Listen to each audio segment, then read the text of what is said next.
It was a small cafe on a quiet street. Nothing fancy, just a place with wooden chairs, the smell of fresh bread, and the sound of soft music in the background. Every morning at 8 a.m. sharp, a man walked in. Always the same man. Always the same routine. He wore a gray coat, neatly buttoned. His hair was white, and his beard was short. His eyes, deep and tired, looked like they had stories. He never told anyone. He didn't smile. He didn't speak much. He simply walked in and sat at the same table, the corner one, by the window. Zara, a 22-year-old barista, had only been working at the cafe for a few weeks, but she had already noticed him. He came alone, ordered one black coffee, no sugar, no milk. He never used his phone, never brought a book. He just sat there, looking outside, quiet. Sometimes he stared at the chair across from him, the empty chair. Zara had questions in her mind. Who was he? Why did he always come alone? Why did he never miss a day? Who is that man? She asked one morning, while preparing coffee. Her coworker, Amir, shrugged. Oh, him. He's been coming here for years. Every single day. Same seat, same time, same order. Zara was surprised. Does he ever talk? Amir shook his head. Only says 2 words. 1 coffee. That's it. Zara glanced at him. From behind the counter, he was there again. Calm. Still like a shadow from the past. Something about him felt heavy. One day Zara decided to be brave. She made his coffee and walked it to his table. Here you go, she said with a smile. Same as always. The man gave a soft nod. Thank you. She didn't leave. Instead, she placed the coffee down and gently asked, Do you mind if I ask your name? The man looked at her, surprised, then slowly. He smiled for the first time. A small, tired smile. He said, Just coffee, and went quiet again. Zara nodded and walked away, but her curiosity only grew stronger. Later that day, she checked the cafe's guest log. No name, no number, nothing. She asked her manager, Did he ever come with someone before? The manager thought for a moment. Years ago, maybe. I think he used to come with a woman, but I'm not sure. Zara's mind kept spinning. Who is the woman? His wife? Daughter? Friend? What happened to her? Why did he still come every day alone? There were no answers. Only more questions. The next morning, Zara made the usual coffee, but something inside her wanted to do more, so she took another cup, identical, hot, black, no sugar. She placed both cups on the tray, and when the man sat down at his table, she quietly placed both cups in front of him. He looked at her, confused. What's this? He asked. Zara tried to smile. I thought, maybe you were expecting someone. His eyes went wide. He stared at the second cup like it was something sacred. Then, in a soft, shaking voice, he said, Not today, and gently pushed the second cup away. Zara froze. There was something in his voice, something that broke the air between them. A crack, a wound. She didn't say anything else, just nodded and walked back. But as she stood behind the counter, she watched him. He looked at the cup, then he looked at the empty chair, and for a moment, his eyes filled with tears. That night, Zara couldn't sleep. She kept thinking about the man, the coffee, the empty chair. Why did he say not today? What did that mean? She felt something inside her, a pull, a need to know the story. The next day she waited again. 8 a.m. He walked in, like always. But this time, before making the coffee, Zara did something different. She wrote a small note and folded it under the cup. When he received it, he lifted the cup and paused. There it was, a simple piece of paper. He opened it slowly. It said, If you ever want to talk, I'll be here. Zara. He stared at the note for a long time, then placed it gently in his coat pocket. He didn't speak, but for the first time, he looked her in the eye and nodded. Zara smiled softly because she knew something had changed. Not everything, not yet, but something. Zara watched the man every morning, always 8 a.m., always alone, always quiet. She had started preparing his coffee the moment she saw him coming through the door. No sugar, no milk, 1 black coffee. That's all he wanted. But every day, he sat across from an empty chair, like it was waiting for someone. The way he looked at that chair, like it was full of memories, made her chest feel tight. She didn't know why, but she cared. He never spoke more than 2 words. Just 1 coffee, and that was it. But something in his eyes said more than any words could. One day, Zara asked her coworker again, You really don't know anything about him? Amir shrugged. I told you, he's been coming here for years. No one knows his name. No one knows his story. He doesn't talk. No family, she asked. Amir shook his head. Not that we've seen. Just comes, sits, leaves. Zara couldn't stop thinking about him. She thought about him even after work, while brushing her hair, while lying in bed. The way he touched the cup, the way he looked at the chair, it was like grief had taken a seat across from him, and he had never asked it to leave. The next morning, Zara did something different. She made his regular black coffee, but this time, she poured a second cup same way. No sugar, no milk. She placed both on the tray and walked to his table. He was already seated, hands folded, eyes on the chair. Across from him, Good morning, she said softly. He looked up, slightly surprised. She placed 1 cup in front of him, then gently placed the second across from him. His eyes froze. What's this? He asked, voice low and rough. I thought maybe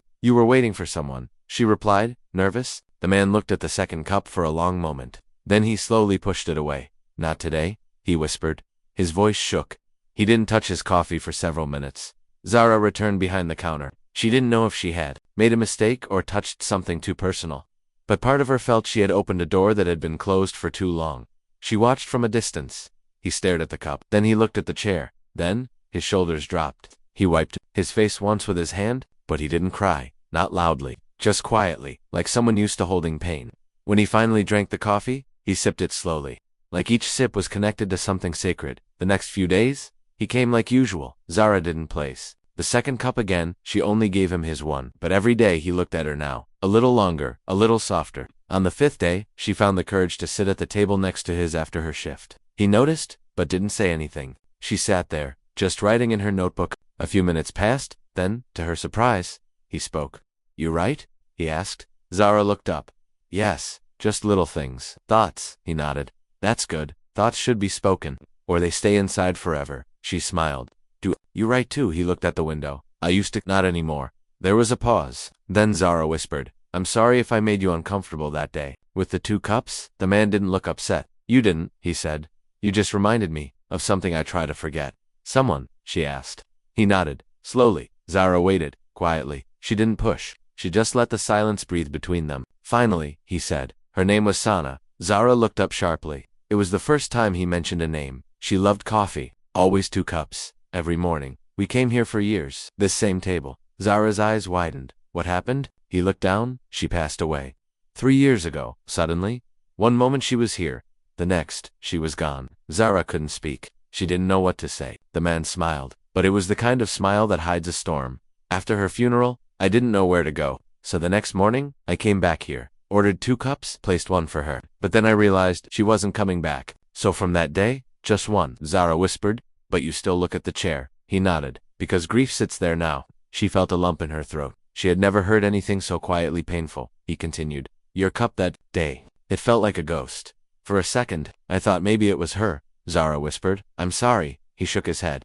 No, it was kind. It reminded me that someone saw me, that I wasn't invisible. She bit her lip. You're not invisible. He looked at her then. Really looked. Thank you, he said. For the first time, he said more than 2 words, and she felt honored. The next day when he came in, Zara had already prepared 1 coffee, but next to it she placed a small note. It said, For the love that never left the table. He read it, held it, then looked at her. His eyes were wet, but he smiled. Not the sad one this time. A real one. She smiled back. And for the first time, the cafe didn't feel like a quiet place with quiet ghosts. It felt warm, it felt alive. Because someone had finally spoken to the silence. Zara could not get his story out of her head. Sana, the name echoed inside her like a whisper. She kept seeing that empty chair every time she poured coffee now. It wasn't just a chair anymore. It was a memory, a silent presence. Something about it made her feel like she had stepped into someone else's unfinished love story. She wanted to understand more, but she didn't want to push him. He had already opened a small part of his heart to her. She didn't want to scare him back into silence. But questions filled her mind like pages waiting to be written. One evening, after work, Zara did something she never thought she would do. She followed him quietly. She didn't mean to spy, but something inside her said this night was different. He walked slower than usual, his hands behind his back. His gray coat moved slightly in the breeze. He turned into a quiet lane. Zara stayed far behind. He walked past closed shops, a school, and then into a small gated place. It was a cemetery. Zara stopped near the gate. She watched from behind a tree, unsure whether to stay or leave. But then she saw him kneel beside a grave. He took something out of his coat pocket. It was a paper cup. Coffee. He placed it gently beside the stone. Then he sat down on the grass. His back slightly bent, head low. He wasn't crying. He wasn't speaking. He was just there. Sitting with the memory of Sana. Zara felt her throat tighten. This man, who said so little, carried so much. He had been doing this quietly for years, mourning in a way no one ever noticed. She moved a little closer and looked at the gravestone. From a distance, the name was clear. Sana Usman. The dates showed she had died exactly 3 years ago. Tomorrow. Zara stepped back quickly. She didn't want him to see her. She didn't want to ruin this private moment. She walked away, heart pounding, eyes wet. That night, she didn't sleep. She kept thinking about him, Usman, about how love could still be alive even when the person was gone, about how pain could live inside someone so deeply and yet remain invisible to the world. She thought about the second cup of coffee, how it had meant something, how it wasn't just a cup. It was a connection. The next morning, she came early to the cafe. She cleaned the table where Usman always sat. She wiped it twice. She placed fresh flowers in the vase. She even brought a new mug from home, a white one, with small blue flowers. Something told her he wouldn't come empty today. It was Sanna's death anniversary. He would bring her memory with him. At exactly 8 a.m. he walked in, but this time, his steps were slower. His face was pale, his hand shook slightly. Zara didn't say anything. She just placed 2 cups on his table. Both black, no sugar, no milk. Usman sat down, looked at the cups, then looked at her. She didn't speak. He didn't either. For several minutes, there was just silence. Then, he reached into his coat pocket and pulled out a folded piece of paper. He placed it next to the second cup. Zara stood near the counter, pretending to fix the spoons, but watching him from the corner of her eye. Usman unfolded the paper and stared at it. Then, for the first time, he spoke without being asked. She used to write letters, he said, softly, every morning, just a few lines. Sometimes poems, sometimes jokes. Zara moved closer. To you? He nodded. To me. To herself. To life. He held the paper tighter. This is the last one she wrote. I never opened it. Zara gasped softly. Never. He shook his head. I was too afraid. Afraid that once I read it, she'd really be gone. Zara sat down quietly at the next table. Would you like to open it now? He looked at the paper, then at the empty chair, then at the cup across from him. Finally he opened the letter. His hands trembled. His eyes moved across the words slowly. At first he said nothing. Then a small sound escaped him. Half sob, half laugh, she wrote. Even if I go before you, promise me one thing, keep the second cup. Don't let the chair go empty. Let it remind you that love doesn't die, even when people do. Zara felt tears run down her face. She couldn't stop them. Usman folded the letter again and placed it under the second cup. He looked at Zara and smiled a full, deep smile. She always knew how to say the right things. Zara nodded. And now, so do you, Usman whispered. 3 years I've been silent, and today, I finally heard her again. The cafe was quiet, but something had shifted. The air was warmer. The light seemed softer. The chair wasn't empty anymore. Not really. Zara stood up, walked to the counter, and brought over a small white card. She placed it on the table near the cups. It read, for the one you miss. For the love that stays. Usman read it. He didn't say anything. He didn't have to. His eyes said everything. That day, customers came and went. Orders were made. Dishes were washed. But at that one corner table, time moved differently. 2 cups sat side by side, one for memory, one for the man who had kept it alive. The next few days were different. Zara noticed the change in Usman. He still came at 8 a.m., still ordered black coffee, but something in his face had softened. The weight in his eyes wasn't as heavy. He started saying more than just one coffee. Now, he said, good morning. Sometimes he even smiled. The second cup became part of the routine now. Every morning Zara placed 2 cups at his table without asking. One for him, one for her, Sana, and he never pushed it away again. He never said, not today. It stayed there, every time. And sometimes, she noticed he would glance at it with peace in his eyes. Like the cup was no longer a memory of loss, but a quiet way of keeping her near. One morning, he came in with something different, a small notebook, worn out, pages yellow at the edges. He placed it on the table and ran his hand over it slowly. Zara walked over with his coffee and noticed the notebook. Is that hers? She asked softly. Usman nodded. It's her journal. She wrote everything in here. Poems, dreams, prayers, even silly things. Zara sat on the chair across from him. For the first time, he didn't seem to mind. He opened the journal and read a short poem aloud. If today is hard, drink your coffee warm. If tomorrow is far, remember my arms. If I'm not there, don't sit alone. Let the second cup remind you, you're never on your own. His voice cracked by the end. Zara wiped her eyes without hiding it. She sounds amazing, she said. Usman nodded. She still is, Zara asked. Do you ever talk about her, to others? He shook his head. No one ever asked. You're the first who wanted to know. She smiled gently. I'm glad I asked. He looked at her. So am I. The moment felt still, deep. Zara realized she wasn't just serving coffee anymore. She was sharing in someone's quiet love story. A story kept alive by 2 cups, a chair, and silence. That evening, after closing, Zara sat alone and read through her own journal. She thought about her parents, how they always argued, how home never felt safe. She thought about her younger brother, who now lived far away, how they used to sit on the stairs drinking tea from chipped mugs. She missed that feeling of being seen, of being safe. She had stopped writing poems long ago, but tonight, she wrote one. In a corner of a cafe, grief drinks quietly, but when kindness sits across, grief sips slowly, and begins to breathe. She tore the page out, folded it, and put it in her pocket. The next morning, Usman came. 2 cups were already waiting. This time Zara placed the folded note under the second cup. He noticed it immediately. He opened it and read silently. Then he looked at her, something shining in his eyes. You write too? He asked. She nodded. Sometimes. He handed her his wife's notebook. Then maybe you should add yours. She froze. Are you sure? He nodded again.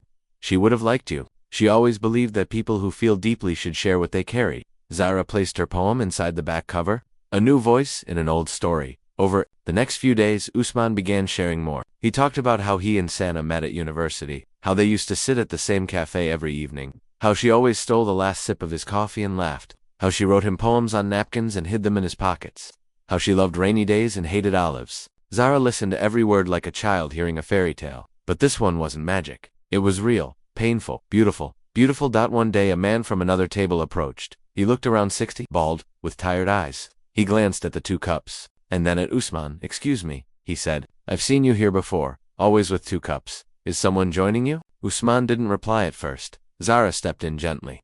She's already here, sir, just not the way we expect. The man looked confused but respectful. He nodded and returned to his seat. Usman looked at Zara with a thankful smile. You say things better than I ever could. Later that day, Zara asked, did you ever think of moving on? Usman stared at the window. People say that a lot. Move on. But they don't understand. You don't move on from love. You learn how to carry it. Zara nodded. And you carry it with coffee. He chuckled. Yes, it's my way. My ritual. My reminder. That evening, Zara took a new card and wrote something on it. She placed it under the sugar jar on the counter. It read, if you're missing someone, come sit in the corner. There's always a second cup waiting. She didn't ask the manager. She just did it. And somehow, it felt right. The next morning, something surprising happened. A woman came in, mid-30s, nervous. She looked around, then pointed at the sign. Can I sit there? She asked. Zara smiled. Of course. She placed 2 cups. The woman sat quietly. No phone, no book, just silence. When Usman walked in and saw her, he paused. Zara arrived early that morning. The air was colder than usual, and the streets were still empty. She unlocked the cafe and turned on the lights, letting the warm glow fill the room. As always, she cleaned the counter, arranged the cups, and placed 2 at the usual corner table, 1 for Usman and 1 for Sana. It had become a part of her now, this quiet ritual. The second cup was not strange anymore. It felt natural, like it belonged. Just like Usman belonged to that seat and that moment every morning. When he entered, Zara greeted him with a soft smile. He smiled back, then slowly walked to the table. Today he looked different, not sad, but thoughtful. He sat down, looked at the cup across from him, and said quietly, she used to laugh at everything, even the bad days. Zara sat nearby, listening as always. She said pain is heavy, only when we carry it alone. That's why she always shared everything with me, even her silence. Zara nodded slowly. You still share it with her? He looked up at her. Not alone anymore. Now with you too. They sat in silence for a while, sipping coffee. The cafe began to fill with people, but something in that corner always felt separate from the rest, like time moved differently there, like it was protected. Later, Usman handed Zara something wrapped in cloth. Open it when you're alone, he said. She took it gently, nodded, and placed it under the counter. She didn't ask what it was. She just knew it mattered. After closing time, Zara sat alone and opened the cloth. Inside was a small photograph, slightly faded. A man and a woman, smiling in the sunlight, their eyes full of life, their hands touching just barely. A tiny caption written in blue ink at the bottom said, Sana and Usman, the day it all began. Zara stared at it for a long time. They looked so happy, so full of dreams. She placed the photo back in the cloth and held it close to her heart. The next morning, Usman didn't come. Zara waited. She kept checking the clock, but 8 o'clock passed, then 8:30, then 9 o'clock. Still no sign of him. She started to feel uneasy. It wasn't like him to miss a day. The whole day felt wrong. She kept looking at the door. Every time it opened, she hoped it would be him, but it never was.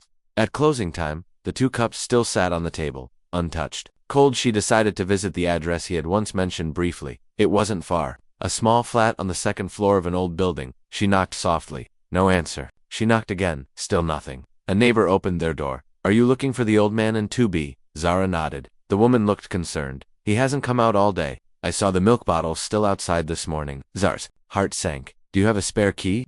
The woman shook her head. Only the building manager has one, but he's not here today. Zara stood there for a few moments, unsure what to do. Then she wrote a small note and slipped it under the door. Please be okay. Your 2nd cup is waiting. Zara, that night she couldn't sleep. She kept imagining all the possibilities. Maybe he was sick. Maybe he had fallen. Or maybe her chest tightened. She didn't want to think that. Next morning, she rushed to the cafe and placed 2 cups again, just like always. But her hands were trembling.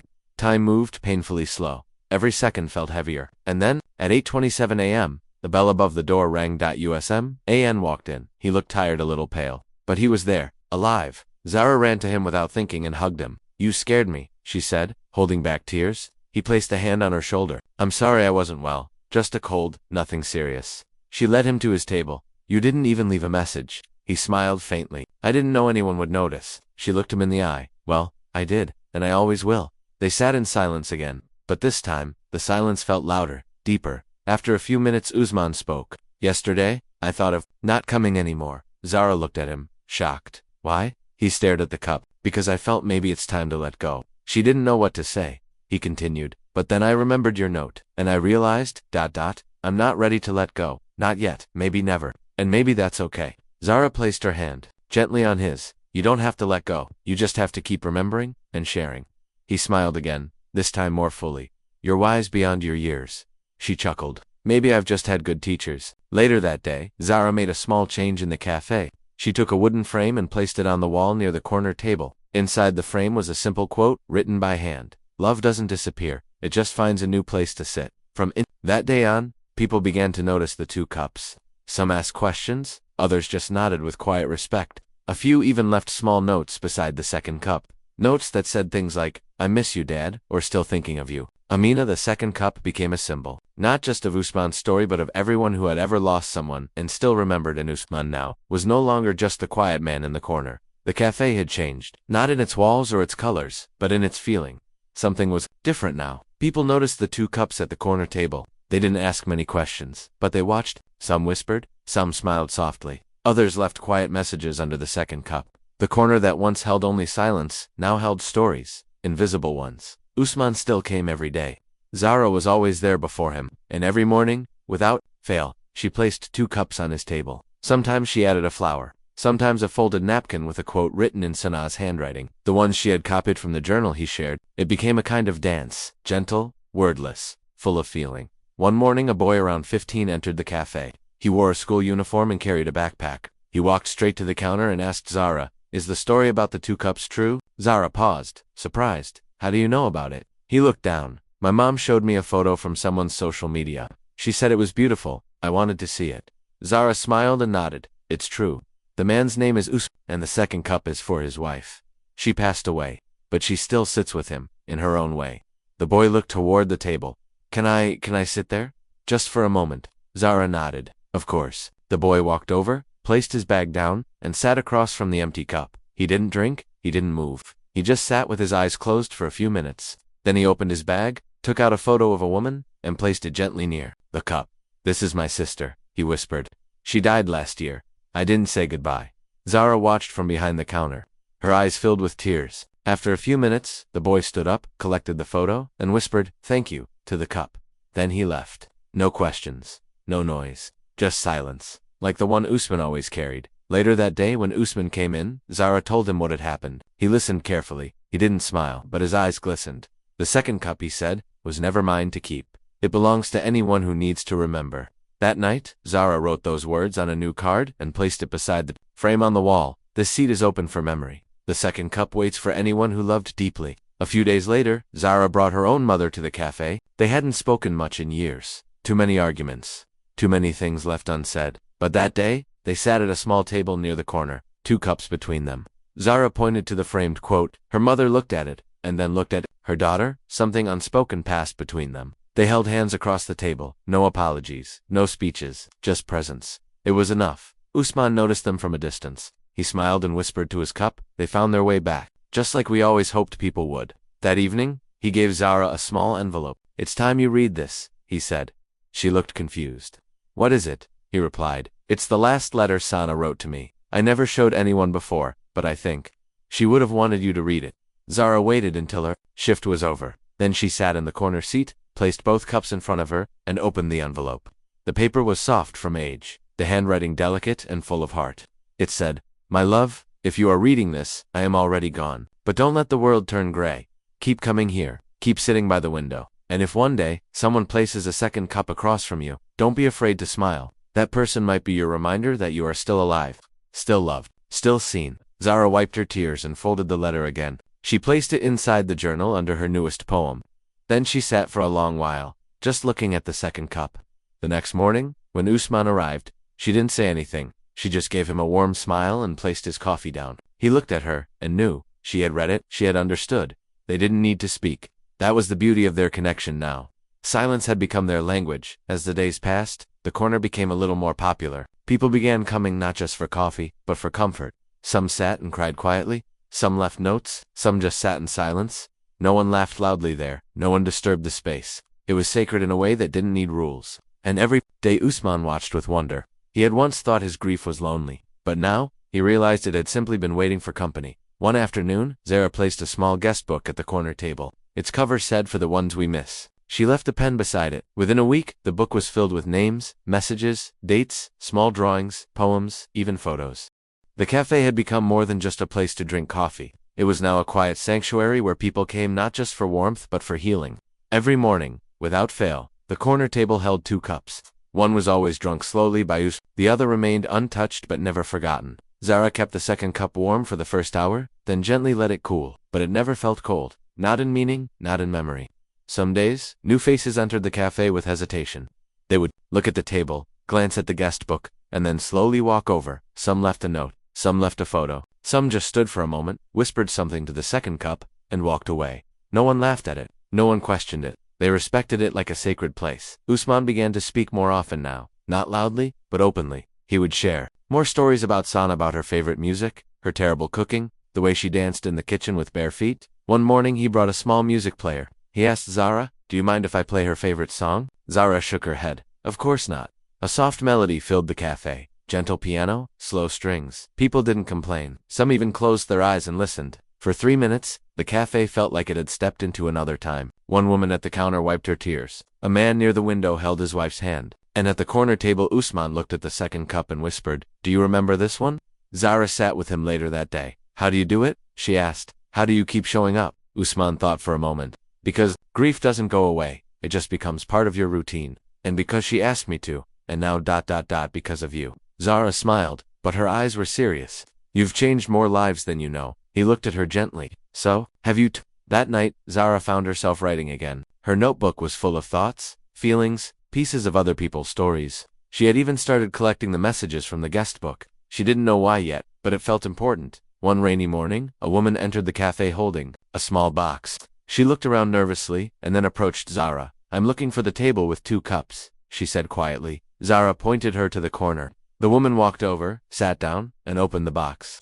Inside was a tiny pair of shoes, baby shoes. She placed them beside the second cup, and just sat there, unmoving. Usman noticed from a distance. He didn't ask, he just nodded. Toward Zara, "Another one." She nodded. "Yes." The woman stayed for nearly an hour, silent, before finally whispering, "I'm sorry," and closing the box. She left a note. In the guest book, it said, "For the child I never met but will always carry."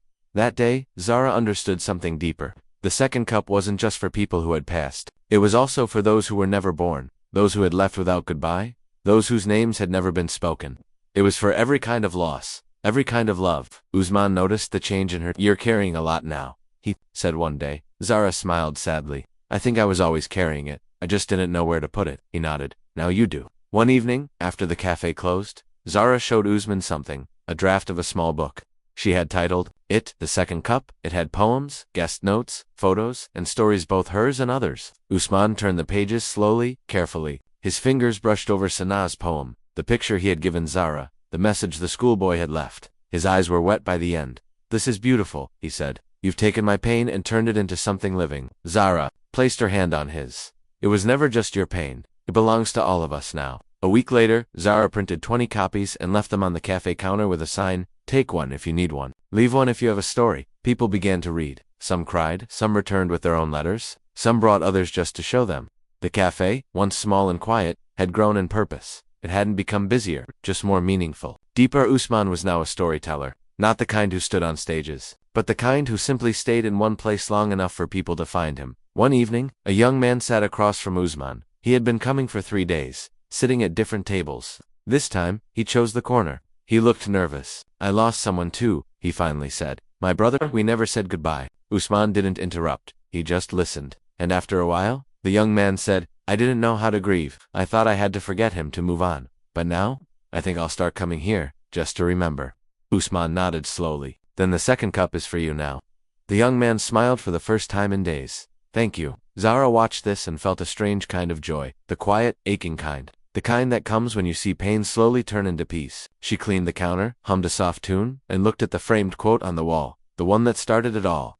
Love doesn't disappear, it just finds a new place to sit. And right next to it she added a new line in smaller writing. Sometimes, love sits across from you in silence, holding a second cup, waiting for you to speak. Morning sunlight poured into the cafe, soft and golden. The wooden floors glowed. The smell of fresh coffee drifted through the air. Everything felt still, like the cafe itself was holding its breath. Zara came in early, as she always did. She walked straight to the corner table and placed 2 cups, one for Usman, one for Sana. She smoothed the tablecloth gently and wiped the cups twice. It had become her sacred ritual. Today marked exactly 1 year since she had first placed that second cup. 1 year since she saw a lonely man and decided to care. 1 year since silence turned into story, and a single act of kindness created a ripple that touched hearts far beyond the walls of this little cafe. Usman arrived right on time, wearing his usual coat, but this time he carried a small envelope. In his hand, he walked slowly to his table, sat down, and placed the envelope next to the second cup. Zara brought his coffee and gave him a curious look. Is that a letter? She asked. He nodded. It's my final one, he said softly. Final, she repeated, heart suddenly uneasy. Usman smiled gently. Don't worry, I'm not going anywhere, but I think it's time I gave this to her. For real, and maybe, it's also time I gave something back to the place that kept her memory alive. Zara sat across from him, watching his hands as they gently opened the envelope. Inside was a letter written in the same handwriting as the one from Sanabat. This time, the words were his. He read it aloud, voice trembling. But sure, my dearest Sana, today I no longer bring coffee only for your memory. I bring it for the people who miss someone, the ones who sit in silence, the ones who never said goodbye. This table, our table, is now their table. You taught me to love, but this place taught me to share that love. And now, I finally feel ready to let you rest. But know this, I will never stop loving you. I will never forget you. You were the best chapter of my life, and this cafe became the epilogue. With love, Oaz Usman. He folded the letter and placed it beneath the second cup. Zara could barely speak. Her throat was tight with emotion. That was beautiful, she whispered. Usman smiled. It was time. That same afternoon, something unexpected happened. A reporter walked into the cafe. He had heard about the second cup from someone who read Zara's small book. He asked if he could write a feature story about the cafe, about Usman, about the second cup. At first Usman hesitated, but Zara gently said, this story belongs to many people now. Let it go where it's needed. Usman nodded. Okay, but only if the story starts with her name, Sana. A week later, the article was published. It was titled, The Second Cup, Where Grief Finds a Chair and Love Never Leaves. Photos of the cafe spread across the internet. Thousands of people shared their own stories in the comments. Some wrote about parents they missed, others about lost children, best friends, pets, teachers. The guestbook filled up faster than ever before. People mailed letters to the cafe. Some sent photos, drawings, even mugs from around the world. The little cafe became a symbol of healing, and the second cup a sign of silent love. One afternoon, a young woman walked in holding her grandmother's ashes in a small wooden box. She placed them gently on the seat across from her, and whispered, I promised her she'd visit Paris one day. This cafe is close enough. Zara served her coffee and simply placed her hand on the woman's shoulder. No words, just warmth. Another day, an old man in a wheelchair came in with his nurse. He couldn't speak, but he smiled when he saw the second cup. He pointed to it and then to his heart. His nurse whispered, his wife used to drink coffee with him every morning for 50 years. They left a small note behind. We remember. Every sip. Usman began coming a little later each day. Sometimes he didn't speak. Sometimes he sat quietly with a notebook. Sometimes he helped others who came to grieve. He had become part of the place now, not just its story, but its spirit. Zara started calling him the quiet keeper. He laughed when she said it, but he never disagreed. One evening, after they closed, Zara asked him, do you still miss her the same? Usman thought for a long moment. I miss her differently now. Not with pain, with presence. Like she's not gone, just in another room. Zara smiled. That's beautiful. He looked at her gently. That's peace. Months passed, and the cafe continued to welcome all kinds of people. One wall was now full of framed notes and photos. A memory wall,